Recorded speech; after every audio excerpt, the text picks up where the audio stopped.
Ang mantra ko sa buhay is kahit anong pintuan yan, basta marangal, pwede mo yang pasukin. Lahat naman ng ginagawa ko para sa pamilya ko, especially sa nag-iisa kong anak, para at least maging maayos yung buhay namin. Na kahit single mom ako, nabubuhay ko ng mas maayos yung anak ko at lumalaki siya ng mabuting bata.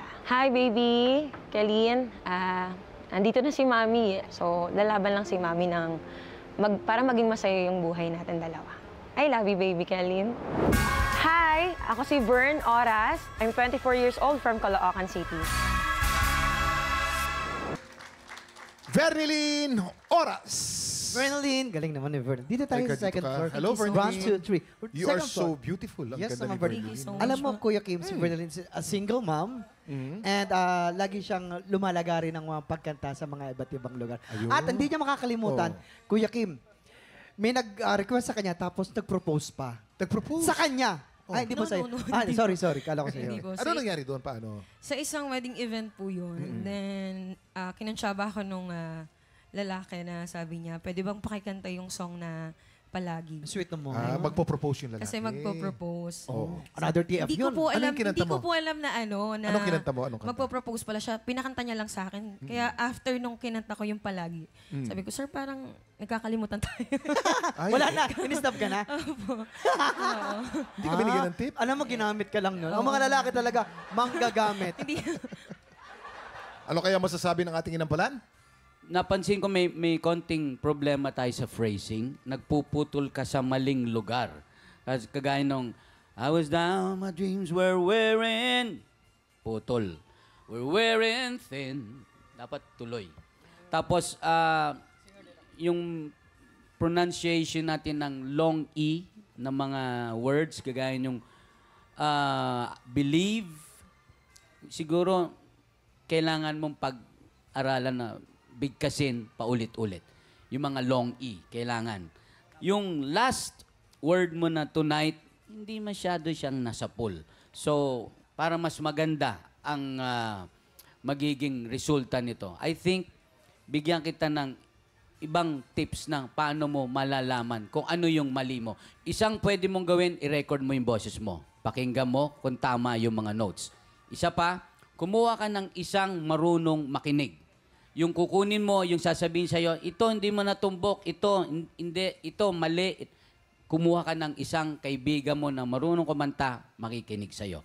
Yun, pwede mong gawin yun. I think you should practice more dito sa kantang ito. Vernilyn, ako gusto ko yung texture ng boses mo, yung kapal ng boses mo. I think that's really unique. Yung dynamics mo sa first part, ang ganda. Yung sa akin lang, yung nung bridge papunta sa change key, medyo alanganin. Yung timing mo din.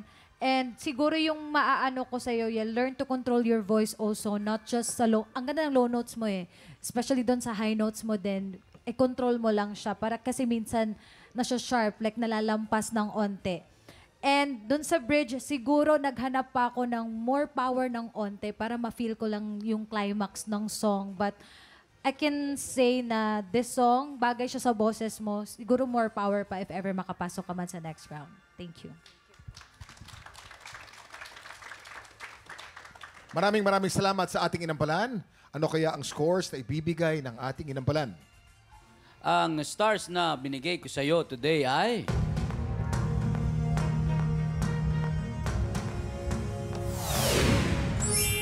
2 stars. Vern, eto ang mga stars na bibigay ko sa'yo.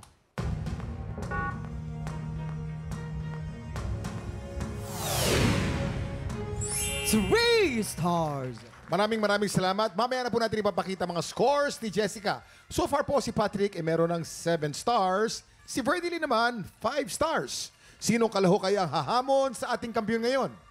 Tutukan yan sa pagbabalik ng tanghalan ng kampiyon dito sa TikTok Live!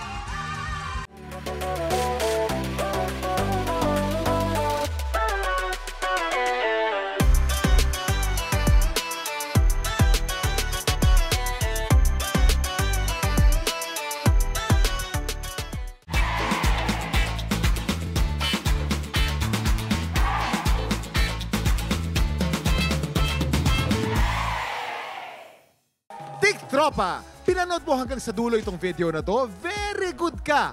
For more happy time, watch more TikTok Lock videos on our official social media pages and subscribe to GMA Network official YouTube channel.